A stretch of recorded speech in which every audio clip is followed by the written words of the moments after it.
Continuamos en el fin de la metáfora y tenemos el gusto de saludar a Martín Soria, que es ministro de Justicia de la Nación. Soria, Iván Yagroski lo saluda. ¿Cómo le va? Buen día. ¿Qué tal, Iván? Buen día para vos, para toda la audiencia.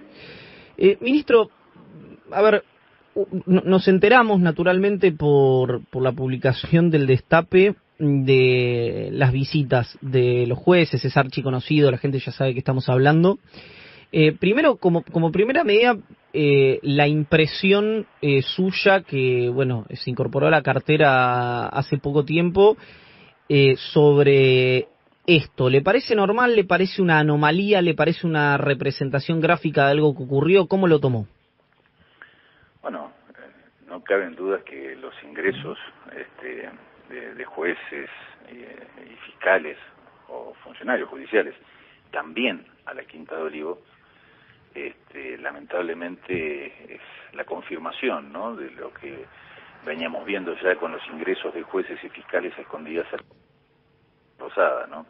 Lamentablemente confirman el nivel de afectación de la independencia de buena parte del Poder Judicial en la Argentina, ¿no? Constituyen, yo lo decía ayer, ¿no?, una obscena prueba de la vulneración del Estado de Derecho y que deja al descubierto estos vínculos non santos o espurios, como los quieras llamar, entre sectores de la justicia y el gobierno de Macri, ¿no? Y al mismo tiempo, por lo que tengo entendido, también aparecen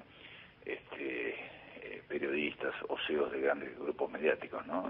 Las tres patas necesarias para cualquier persecución mediática o política y judicial.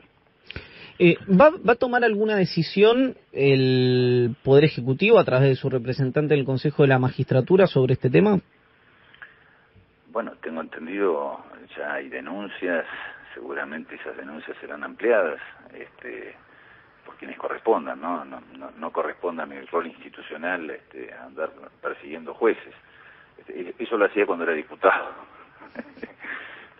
Pero hay denuncias, seguramente va a haber presentaciones en el Consejo de la Magistratura. A ver, es grave. Bueno, hoy nos enterábamos, estaba viendo un artículo periodístico que ya en el 2018, desde el gobierno de Macri habían informado acerca a pedido de una ONG, creo que es Poder Ciudadano, habían informado acerca de los ingresos o las visitas a la residencia presidencial de Olivos, y en ese informe que habían brindado en 2018 habían quitado de la lista los ingresos de estos jueces y fiscales que iban a reunirse con el presidente a la Quinta Presidencial. Quiere decir que ellos mismos sabían perfectamente de la afectación o la injerencia que estaban realizando al Poder Judicial de la Nación, ¿no? Claro. Hay una cuestión, ministro, que la miro más como, si se quiere, como ciudadano que como periodista, que tiene que ver con la esperanza o la desesperanza ante la depuración de la justicia, que ya sabemos que la autodepuración no es posible, o por lo menos no es lo que está demostrando la justicia federal, que son algunos episodios. A nosotros nos tocó muy de cerca lo que fue la persecución al Grupo Indalo, por ejemplo, es un hecho que conocimos muy de cerca. Veo como elemento central también la detención de Carlos Zanini por el memorándum de entendimiento con Irán, o por ejemplo el juicio de Dólar Futuro.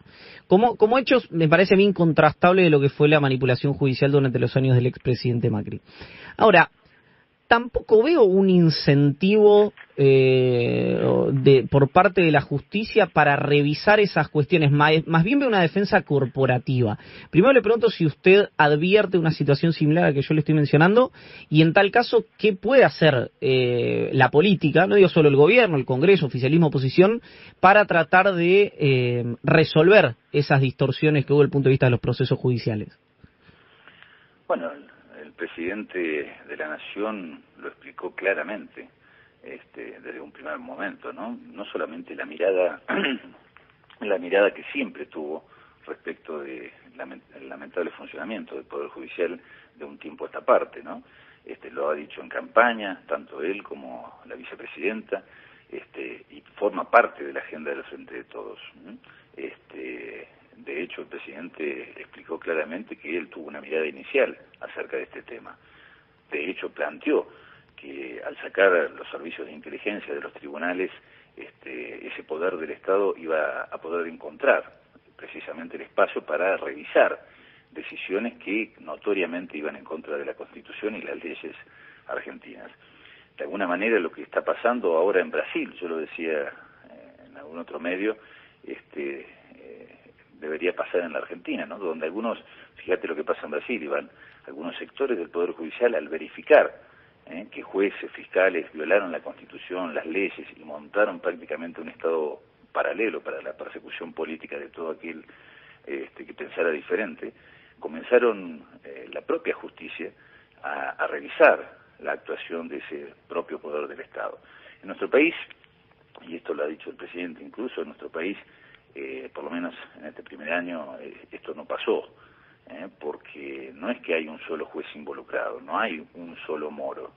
Lo que estamos viendo en estos registros de ingresos a Casa Rosada o a Olivos es que hay muchos moros, y entonces quizás también hay una defensa un tanto corporativa, ¿no? Quizás por eso es tan difícil penetrar, depurar y devolverle el prestigio que nunca debió haber perdido este poder del Estado, ¿no? Ministro, lo cambio de tema en el sentido de, si bien vamos a decir... Si me permitís, sí, Iván, sí, adelante. por eso el presidente y nuestro gobierno planteó desde el primer día una agenda de reformas muy concretas, ¿no? En aquel acto de Asunción, cuando fue contundente, ¿no? Cuando decían nunca más a una justicia que persiga según los vientos políticos de turno, nunca más a los sótanos de la democracia, digamos, y se planteó una agenda de trabajo que tiene que ver con reformas estructurales. Ahí están los proyectos presentados en el Congreso, algunos con media sanción del Senado ya, y bueno, tenemos que seguir trabajando en eso. Le quería preguntar sobre el procurador, porque es un tema también bien sensible. ¿Sigue siendo Daniel Rafecas? Y en caso de que la respuesta sea negativa, ¿quién es el candidato o la candidata a procurador o procuradora del gobierno? Todos me preguntan lo mismo, la verdad. A mí no me gusta personalizar, pero es el único que tiene, digamos que el pliego presentado como corresponde, ¿no? No conozco otro que hoy esté en igual condiciones, ¿no? Respecto a la reforma judicial, que, usted como diputado nacional vio que empezó a dormir el sueño de los justos en el Congreso. ¿Hay alguna intención o alguna estrategia para destrabarla? ¿Hay alguna posibilidad de modificarla? ¿Hay intención efectivamente de que se apruebe ese proyecto? A ver, nuestro gobierno, el presidente, y así me lo ha manifestado también, han puesto el máximo nivel de debate, que es lo que hay que hacer. Abrir el debate, abrir el diálogo, porque es la crisis de un poder del Estado, la crisis del Poder Judicial. Y en esto hay que ser contundente. Cuando nosotros hablamos de una crisis dentro del Poder Judicial, no es que lo inventamos, lo inventó el presidente o la vicepresidenta o este ministro. En el año 2019, si mal no recuerdo, al abrir el año judicial, el propio presidente del máximo Tribunal de Justicia, Rosenkrantz, decía que el Poder Judicial afrontaba una profunda crisis de legitimidad. No lo digo yo, ni Alberto, ni Cristina, lo dicen desde la cúpula del Poder Judicial. Y tiene que ver precisamente con las estadísticas, ¿no? Las encuestas hoy revelan que más del 85% de los ciudadanos de a pie descree lamentablemente del Poder Judicial, y ahí es donde tenemos que actuar en consecuencia. A ver, y no tiene solamente que ver con la persecución política, mediática y judicial a dirigentes de la oposición, porque ese 85% de los argentinos que descree del Poder Judicial está mirando otra cosa, está mirando un rol mucho más amplio que están llamados a cumplir los jueces y los fiscales. Tiene que ver con la justicia para todos. A ver, hoy tenés, por ejemplo, ¿no?, procesos de adopción que son eternos, parejas que esperan un chiquito años y años para formar una familia, mejorar el tiempo de respuesta de la justicia respecto de los juicios laborales, de los juicios de desalojo, los juicios de responsabilidad parental, los femicidios, la violencia de género, la justicia que tarda, todos sabemos que no es justicia, y por eso tenemos que trabajar, y por eso estas reformas, no solamente para erradicar estas vinculaciones espurias de qué fue lo que pasó con el gobierno de Macri, sino para acelerar la justicia, los plazos, los tiempos, y ahí van esas reformas que estamos buscando, ¿no? Ministro, ¿pidió audiencia con la Corte? No, todavía no, porque, digamos, desde que asumí pasaron 2 días laborales Claro. y me agarró el feriado, pero seguramente lo vamos a hacer. Aparte creo que había alguna licencia por ahí también en el medio. Claro. ¿Cómo ve el funcionamiento de la Corte? Bueno, está claro que el gobierno no lo ve con buenos ojos, pero la pregunta sería si el problema son los nombres, es la cantidad de miembros, son los mecanismos. Bueno, de hecho el presidente lo planteó hace algunas semanas atrás en la apertura de sesiones, ¿no? De hecho también la comisión de expertos elaboró algunas posibles soluciones para lo que hoy está pasando con el máximo Tribunal de Justicia de la Argentina. Tenemos un promedio de 20.000 causas ingresando hoy a la Corte Suprema, y el promedio es de 200 fallos fundados. Fundado quiere decir que los jueces escriben sus votos, pero todo el resto de las causas de esas 20.000, les ponen una plancha del 280, es decir, el justiciable, vos, yo o los oyentes, la respuesta que obtenemos del máximo Tribunal de Justicia deja mucho que desear. Y en esto quiero ser claro, esto no tiene que ver con los 4 años de Macri, Esta ampliación de las competencias de la Corte viene de fallos y doctrinas de mucho tiempo atrás, donde la propia Corte amplió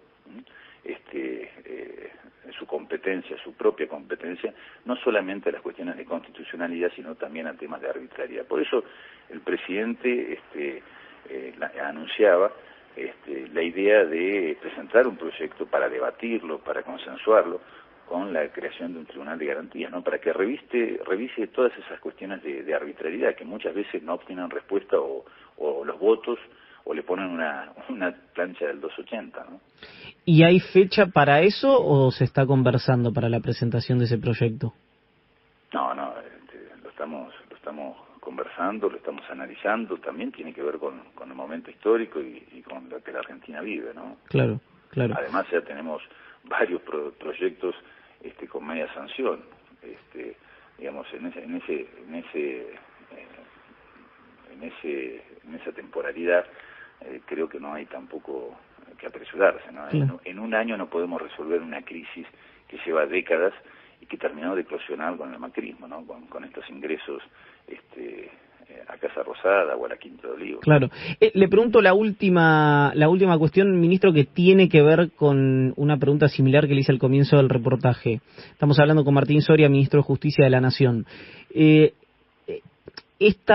No había, entiendo, denuncias ni planteos contra el doctor Borinsky, sí algunos contra Gustavo Hornos.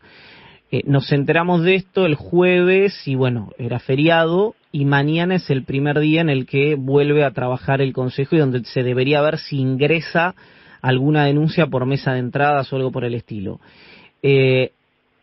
Le vuelvo a preguntar, usted me decía que no es un rol institucional, pero a lo mejor tiene información respecto al tema de si va a haber alguna presentación por parte del gobierno, aliados, diputados o mismo por Jerónimo Ustarros, que es el representante del Poder Ejecutivo allí, alguna presentación de cara a lo que se conoció de las visitas de Mariano Borinsky a la Quinta de Olivos y bueno, y las nuevas revelaciones que lo involucran al doctor Gustavo Hornos. Mira, Iván, yo he visto varios Twitter de dirigentes, de diputados y senadores del Frente de Todos ya anunciando, ¿no?, que iban a haber presentaciones, que es lo que corresponde. A ver, cuando un funcionario judicial incumple con sus deberes y sus funciones, cuando un funcionario judicial tenía algún tipo de relación con alguno de los interesados en la causa, debía excusarse. Bueno, evidentemente eso no ocurrió. Sin lugar a dudas hay algún tipo de incumplimiento. No corresponde a mí, por mi rol institucional, adelantar cualquier cosa, ¿no? Pero es evidente lo que está pasando. Lo que no quedan dudas, Iván, a estas alturas es la manera en que el gobierno de Macri manipuló al Poder Judicial. Y tampoco quedan dudas de esa maquinaria de persecución política que montaron, en la cual también participó, como vemos, estos jueces, estos fiscales. Y aquí hay que ser prudente porque no todos son lo mismo y no todos se atrevieron a hacer semejante barbaridad.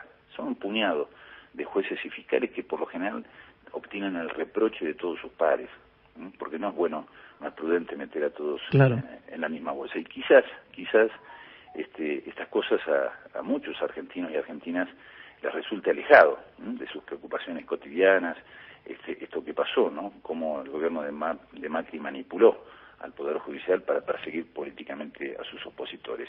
Pero es bueno hacer el esfuerzo para poder comprender qué es lo que pasó durante 4 años, porque gran parte de los problemas que enfrentamos hoy, y encima los enfrentamos en pandemia, con nuestro gobierno, tienen relación directa con este delictual entramado que mezcló al poder político y a sectores de la justicia. A ver, mientras Macri se autocondonaba la deuda de 70.000 millones de su empresa familiar con el Estado argentino, algunos jueces y fiscales armaban causas para las tapas de los diarios, en vez de atender con celeridad casos de femicidio, por ejemplo, o resolver situaciones de adopción, por ejemplo. Es decir, alejaron la justicia de la gente y actuaron en connivencia con los intereses de un grupo económico que llegó al poder. Eso es lo que pasó durante 4 años y esto es lo que tenemos que revertir, ¿no? Ministro, gracias por el contacto, ha sido muy gentil. Gracias, Iván.